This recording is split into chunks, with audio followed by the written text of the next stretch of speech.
Para po sa mga kasunod na kabanata ng channel na ito, pakiclick lang po ang subscribe button. Salamat po. Sino si Castor de Jesus at bakit nawawala ang kanyang taalarawan? Natatalang ang katipunan ng mga anak ng bayan ay nakaranas ng biglaang paglobo ng kasapian ng mga unang buwan ng taong 1896 matapos malimbag at kumalat ang pahayagang kalayaan.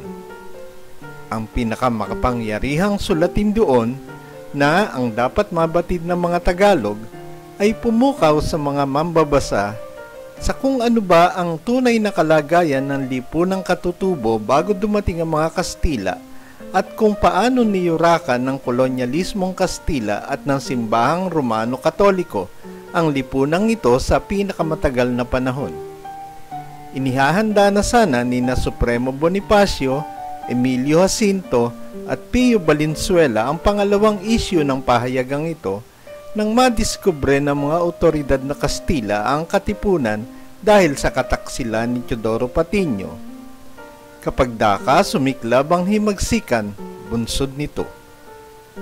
Ang paglobo ng kasapian ng katipunan ayon sa mga tala ay hindi bababa sa 30,000 bagong kasapi mula nang kumalat ang kalayaan sa publiko. Ito ay nangangahulugan ng hindi bababa sa 29,700 bagong kasapi dahil di umano ay 300 lang ang naging kabuuang miyembro ng organisasyon mula nang ito ay formal na itatag noong Hulyo 1892. Ang mga bagong kasaping ito ay mula sa sari-saring pinagmulan. May mga kutsero, barbero, manininda, panday, kargador, at iba pang walang pangalan at walang antas sa buhay na manggagawa noon hanggang sa mga profesional at may kaya sa buhay na mga taga-karatig na probinsya. Halimbawa, ang mga kabitenyong lider ng Magdalo tulad nina Candido Tirona, Emilio Aguinaldo at iba pa ay sumapi lamang bandang Marso o Abril ng taong 1896. Ang mga Bulakenyo naman samantala tulad nina Isidoro Torres, Eusebio Roque at mga lider ng Republika ng Kakarong ay marahil dati pang kasapi dahil ang isa sa mga pangunahing lider noon na si Diodato Arellano ay tagapagtatag ng Sangguniang Apoy sa Bulacan. Si Eusebio Roque o Maestro Sebio sa katunayan ay personal na inimbitahan at isinali ni Emilio Jacinto bago pa man nalimbag ang kalayaan. Ganon din malamang ang mga pinuno sa Kamaynilaan at Morong at iba pang lugar tulad ng mga nabanggit na kasama ng Supremo sa Montalban at Cavite at mga naging kaakibat niya sa kataas-taasang sanggunian ng Katipunan bago pumutok ang himagsikan noong Agosto 1896.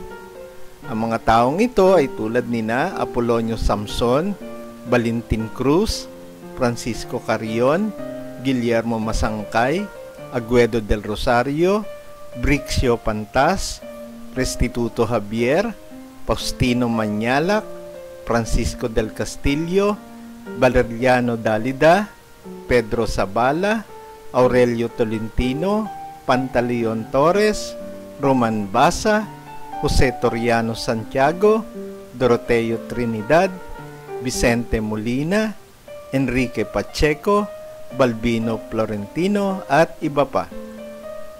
May mga kasapi rin ng Katipunan na mga opisyales at sundalo ng Guardia Sibil at Hukbong Kastila at hindi lamang limitado sa mga Tagalog ang mga sumapi dito.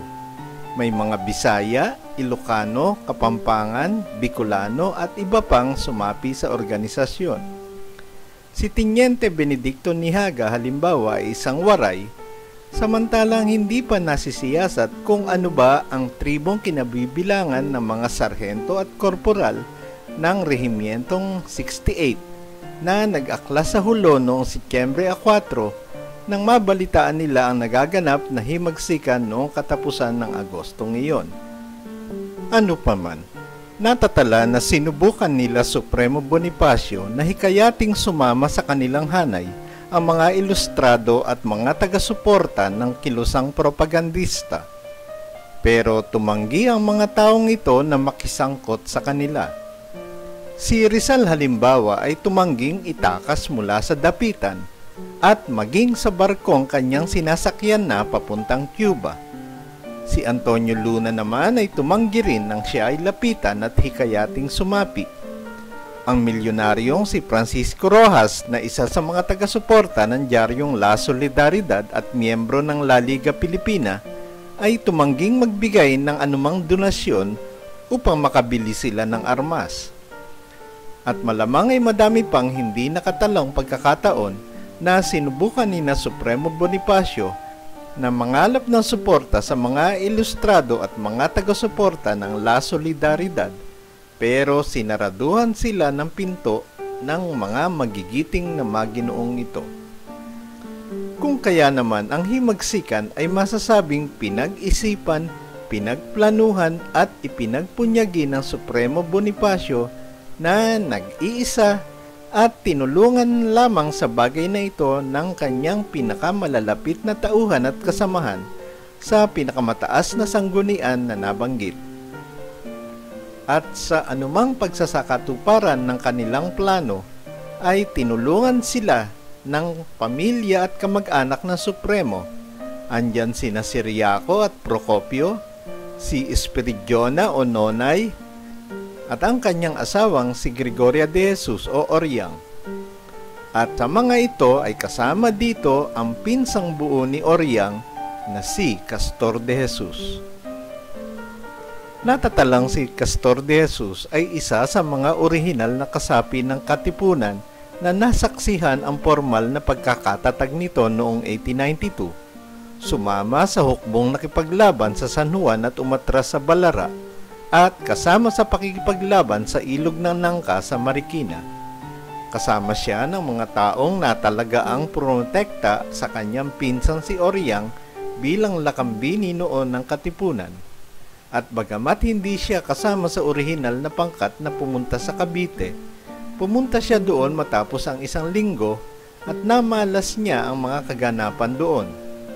Pero ang pinakamahalaga ay isinulat niya sa kanyang taalarawan o diary ang mga kaganapan doon matapos ang himagsikan. Sa katunayan, ang sikat na manunulat na si Nick Joaquin ay sumangguni sa taalarawang ito noong kanyang sinusulat ang kanyang laban kay Bonifaciong Sanaysay na Waipel the Supremo na bahagi ng kanyang librong A Question of Heroes na nalimbag sa taong 1977. Ayon kay Nick Joaquin, ang mga saksing tala tungkol sa himagsikan ay nakakabagabag dahil karaniwang ipinapahayag lamang nito ang mga naganap ng walang anupamang detalye. Hindi natin tuloy alam kung ano ang kasuotan ng mga tao doon, ano ang lagay ng panahon, at kung ano ang muka at hugis ng bawat eksena. Dito kakaiba ang katanging hindi pa nalilimbag na tala ng veterano ng himagsikan na si Castor de Jesus, ang pinsang buo ng asawa ng Supremo na si Gregoria. Si De Jesus ay isa sa mga unang kasapi ng Katipunan, sumunod sa Supremo sa Cavite, andun sa Maragondon noong paglilitis at pagliligpit sa magkapatid na Bonifacio, at ang kanyang taalarawan na kanya agad isinulat matapos ang himagsikan ay punong-puno ng detalye na ang bawat yugto noon ay malinaw na mailalarawan ng mambabasa. Sinipi ni Joaquin halimbawa ang paglalarawan doon ni Castor nung araw na bumiyahe ang Supremo papuntang Cavite, bandang unang bahagi ng Disyembre. Alas 5 daw ng hapon noon, may baon lamang na 27 piso, kasama si Oriang na nooy buntis, si Emilio Jacinto na kanyang sekretaryo at iba pa, nangabayo sila papuntang Cavite. Naiwan sa himpilan ng Katipunan sa tanggulan ng Balara ay ang itinalagang pangalawang Supremo na si Julio Nakpil. Bago daw umalis ay nagpahayag sa kalipunang iyon ng Supremo ng ganito, "Mga kapatid, kailangan kong iwanan kayo dahil tumatawag ang tungkulin. Mabigat sa loob kong mahiwalay sa inyo dahil nagpisan tayo sa pagdurusa simula pa noong una.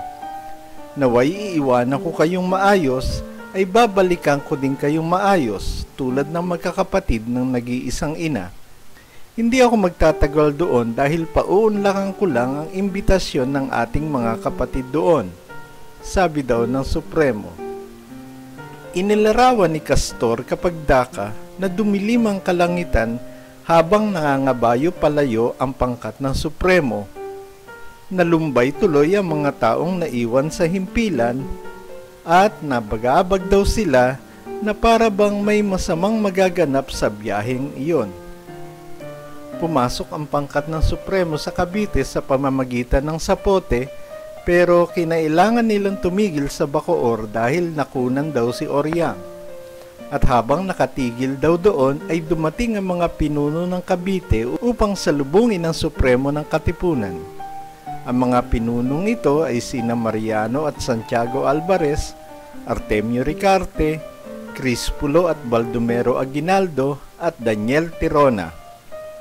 Mula doon ay pumunta sila sa San Francisco de Malabon, kung saan sinalubong sila ng isang prosesyon na pinamumunuan ng pari doon na isa palang Tirona na nagmisa pa ng Te Deum sa karangalan ng Supremo, bagamat ito ay isang mason. Nang sumunod daw si Castor sa Cavite ng kinalaunan upang bisitahin ang Supremo, ay nakita niya ang mga tanyag na trinserya at fortifikasyon na kanilang madalas madinig sa Maynila. Napansin din daw nito na ang mga kawal na orihinal na sumabak sa labanan sa Maynila ay nandoon na sa Cavite at sumanib na sa mga hukbo doon. At di umano ay tinawag sila ng mga Caviteño bilang alsa balutan o pumunta lamang sa Cavite upang sagipin ang kani-kanilang sarili. Yan daw ang naging katawagan sa kanila doon dahil napakarami na daw nila ngayon doon. Natagpuan daw ni Castor ang Supremo sa San Francisco de Malabon na bagamat nasa kalagitnaan ng digmaan ay nagdidiwang pa din ng kanilang piyesta. Napansin daw ni Castor ang isang patunay na malayang bayan na ang Malabon nang kanyang makitang nakakulong sa karsel ang 4 na praileng Kastila. Pero sa kanyang pakikipag-usap sa Supremo ay napansin daw niyang may dala-dalahin ito. Sinabi daw nito na gusto na niyang bumalik sa tanggulan sa Balara at nasabing mabuti pang mamatay na lang siya kesa makita niya ang pagkahati-hati ng mga naghihimagsik doon dahil sa regionalismo. Sa sumunod daw na pagbisita ng Castor sa Cavite ay paalis na ang pangkat ng Supremo. Sumama siya sa Limbon at kasama siya sa mga hinuling kawal ng Supremo. Itinala rin ni Castor ang mga huling araw nito. Noon daw ang 9 ng Mayo, nang maalala ni Oriang na kanya palang kaarawan, ay napaiyak ito dahil hindi daw iyon pinapalampas ng kanyang mga magulang nang hindi pinagdiriwang. Di umano'y habang nilalagnat sa kanyang tinamong sugat, ang Supremo daw ay nagwika upang palubagin ang loob ng kanyang kabiyak.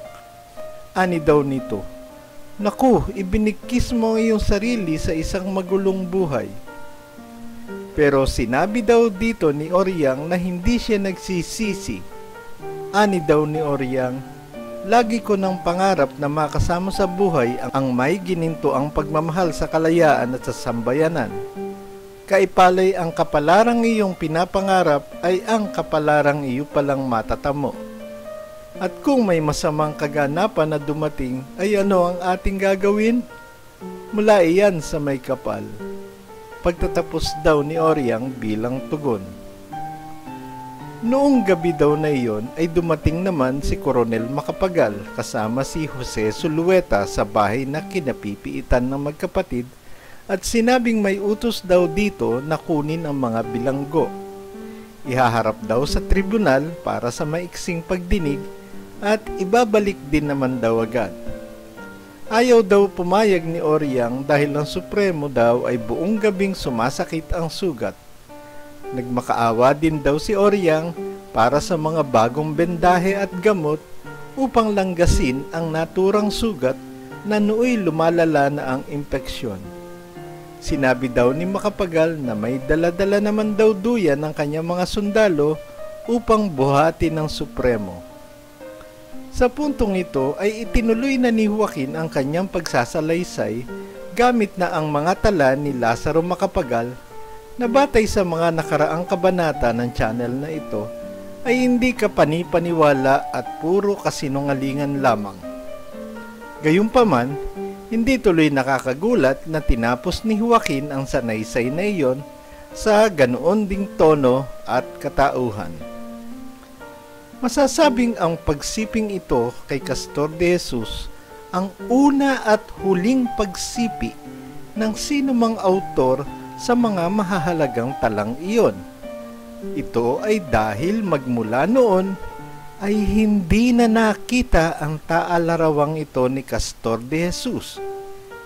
Ulitin po natin, mula noon ay hindi na nakita ang taalarawang ito.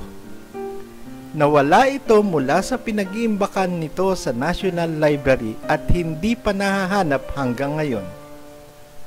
Ano kaya ang nangyari? Taong 2018, kalagitnaan ng Hulyo, may lumabas sa internet na blog ng isang nagngangalang Tony Banlaw Kasaysayan na makapagbibigay ng ilang indikasyon o clue kung ano ang nangyari sa mga talang ito.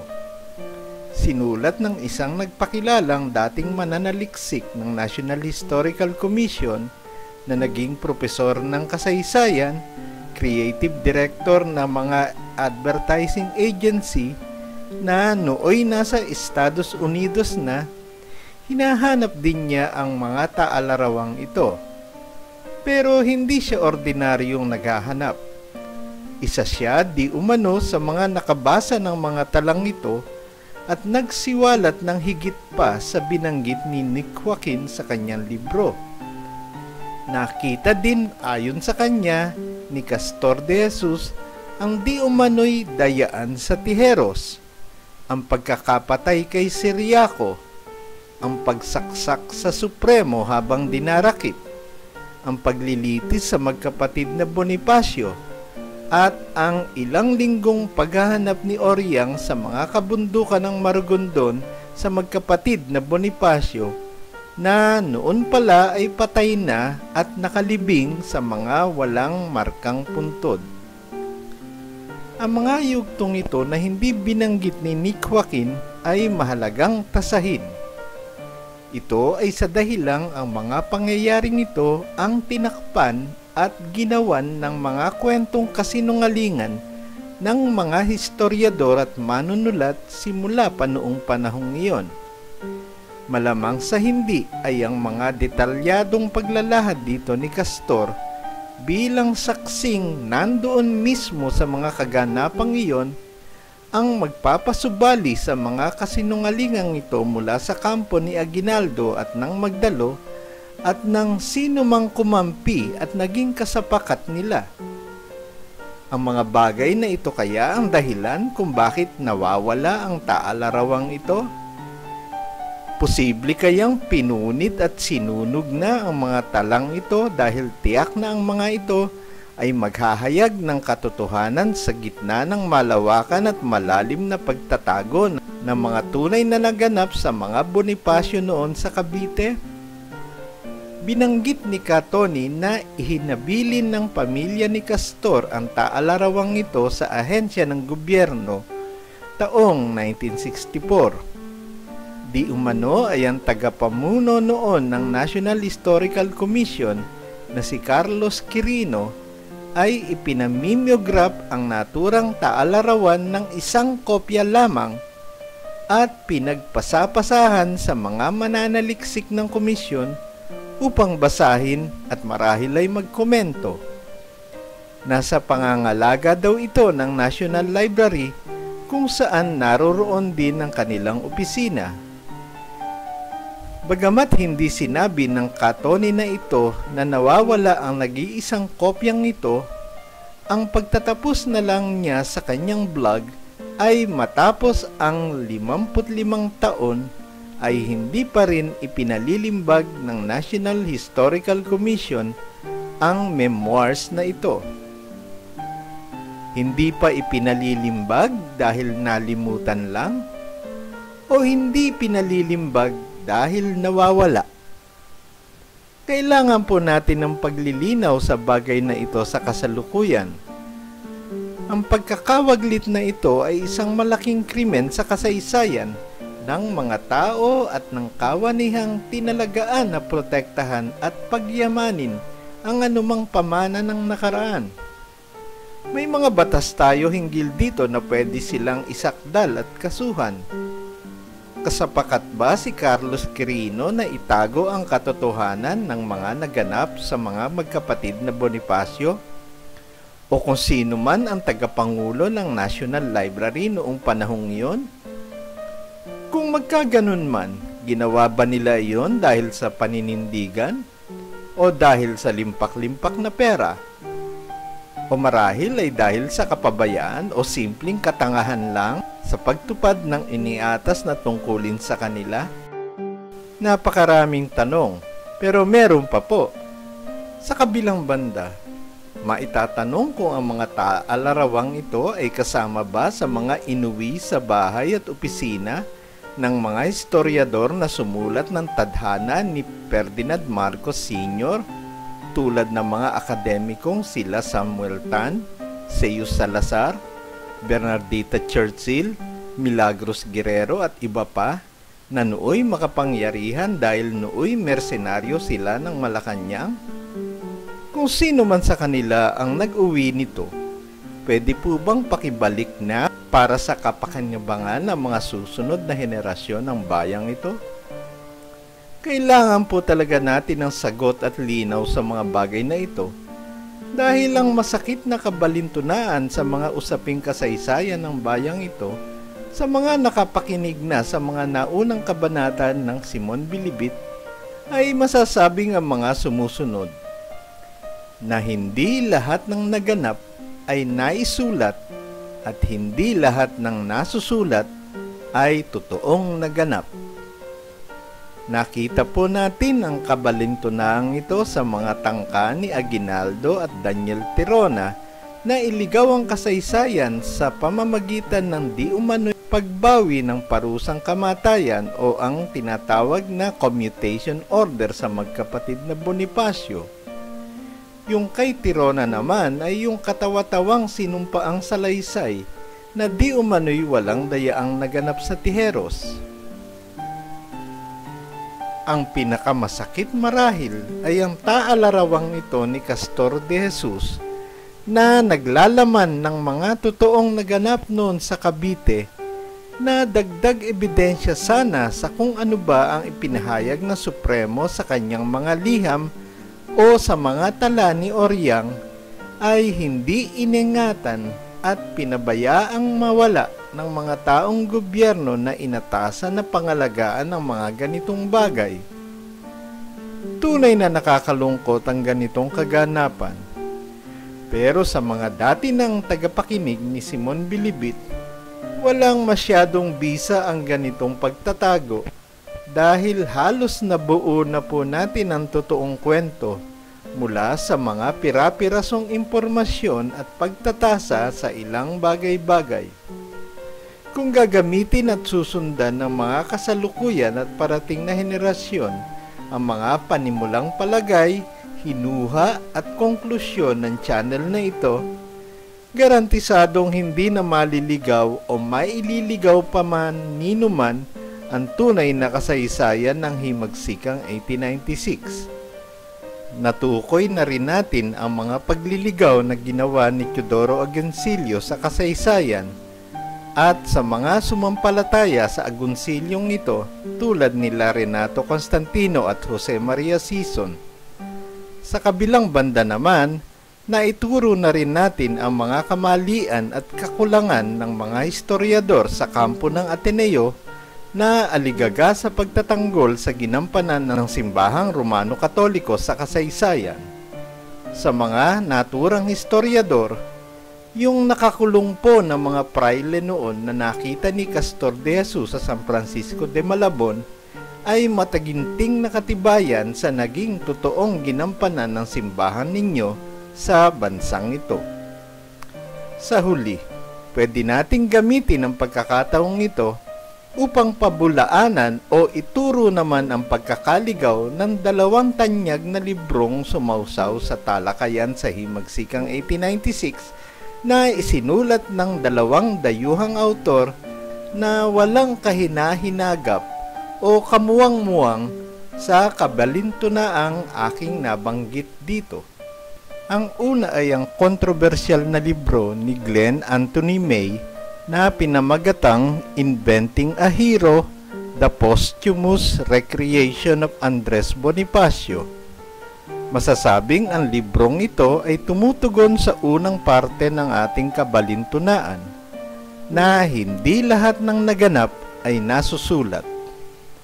Ang karamihan kasi ng mga nakilahok sa himagsikang 1896 ay hindi mga ilustrado o prinsipalya na sanay sa diretso, masinop, malinaw at lagi-laging pagtatala ng kanilang mga layunin, kuro-kuro at personal na sirkumstansya sa pang-araw-araw na buhay. Kung kaya naman ang katotohanan ng isang kaganapan ay karaniwang dapat lapitan at tasahin na parang isang jigsaw puzzle o bugtong palaisipan. Kagawian na kasi ng mga ordinaryong tao ang pagiging matalinhaga simula pa noon, kaya ang kanilang mga pahapyaw na pananalita kung papalaring kang magsalita sila ay dapat limi-limiing mabuti ng isang mananiliksik o manunulat. Ang kagawiang ito ay masasabing pamana ng kolonyalismong Kastila, kung saan naging paraan ang ganitong malabong paglalahad upang hindi maparusahan ng sinuman. Survival mechanism kumbaga ang isang nagbunsod sa kagawiang ito. At kung magbabatay naman ng isang manunulat sa sinasabi lamang ng isang dokumento, ay siguradong ikaliligaw niya iyon. Ang kawalan ng hayag at tuwirang dokumento na magpapatunay sa kabayanihan ng Supremo Bonifacio, idagdag pa sina Luciano San Miguel, Postino Guillermo, Julian Montalan, Leon Villapuerte, Macario Sakay, Simeon Ola, at maging si Pedro Quipte at si Dionisio Magbuelas at iba pa, ay hindi nangangahulugan na hindi totoo ang kanilang pagiging bayani sa kanilang partikular na kapanahunan at sirkumstansya. Iyan ang kinaligaw ni Glenn May sa kanyang pananaliksik dito sa bansang ito. Ang libro naman ng tanyag na autor na si Benedict Anderson na pinamagatang Under Three Flags, Anarchism and the Anti-Colonial Imagination na nagtanghal ng watawat ng katipunan sa kanyang pabalat ay masasabing tumutugon sa pangalawang parte ng ating kabalintunaan. Yun ang parteng hindi lahat ng nasulat ay totoong naganap. Sa librong ito kasi ni Anderson, iniugnay niya ang himagsikang 1896 kina Jose Rizal at kay Isabelo de los Reyes, at ang mga dokumentong kanyang binagbatayan ay ang mga nobela ni Rizal na Noli at Pili at ang mga artikulo naman ni de los Reyes na nasulat niya noong nasa Espanya pa ito. Unang-una kasi, ang dalawang ito ay walang malinaw at direktang kaugnayan sa himagsikan, o kaya'y hindi sila naging kasapi ng katipunan ng mga anak ng bayan. Sa ganitong dahilan, masasabing hindi nila niyakap ang mga paninindigan, pangarapin at katawagan ng samahang ito. Nabanggit sa ibang kabanata na maging si Apolinario Mabini ay hindi naging kasapi, kung kaya naman hindi dapat pagkatiwalaan ng lubos ang kanyang pananaw sa himagsikan na tinawag niyang Revolusyon Pilipina. Si Rizal at si De Los Reyes rin kasi ay tinawag ang bansa bilang Pilipinas, habang si Bonifacio at ang mga tunay na kasapi ng Katipunan ay nanampalataya at inialay ang kanilang buhay sa Katagalugan. Ulitin ko po ang natalakay na sa ibang kabanata ng channel na ito. Hindi po pareho ang Pilipinas at Katagalugan. Gayunpaman, masasabing ang pagkakaligaw ni Anderson sa kanyang metodolohiya ay ang pag-iisip na pareho ang mga kaisipang pagkabansang iyon. Bukod pa dito, ang pag-uugnay ni Anderson kay Rizal at Bonifacio ay sobrang nipis at napakarupok. Hindi niya marahil batid na may pagkakataong nagmura ang Supremo nang marinig ang payo ni Rizal na tinalakay sa kauna-unahang kabanata ng channel na ito at may pamagat na The Supremos July Nights. Sa huli, masasabing ligaw na ligaw si Anderson sa ganitong bagay kung kaya naman wala sa kanyang mga talakayan o kaya'y sa subject index ng libro niya ang mga katawagang Tagalog, Katagalugan at Haring Bayang Katagalugan. Dahil wala ang mga konseptong ito na ang king ginamit ng Katipunan, hindi talaga dapat nandoon sa kanyang pabalat ang watawat ng Katipunan. Marahil ay kung may matatagpuan siyang sariling watawat ni Rizal o ni De Los Reyes, yun ang totoong angkop sa kanyang talakayan at hindi kailanman ang watawat ng Katipunan at ng Himagsikan.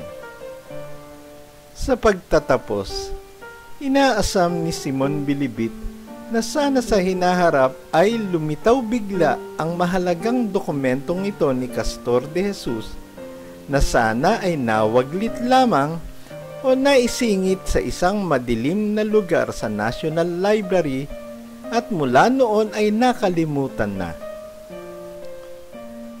Mahaba pa ang lalakbayin upang masulat ang naging tunay na kasaysayan ng bayang ito at ang ganitong mahalagang tala sana ay malaki ang maitutulong upang mabuo ng hustong-husto ang mga salaysay na pinilit ibaon, itago at kalimutan sa napakatagal na panahon.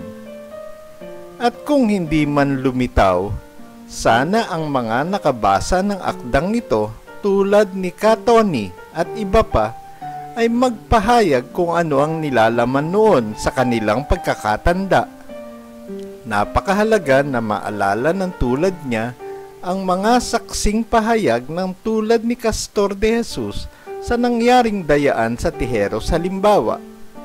Pero gayunpaman, masasabing nabuo na natin ang 90% ng kwento ng Supremo at ng Katipunan at ng Himagsikang 1896.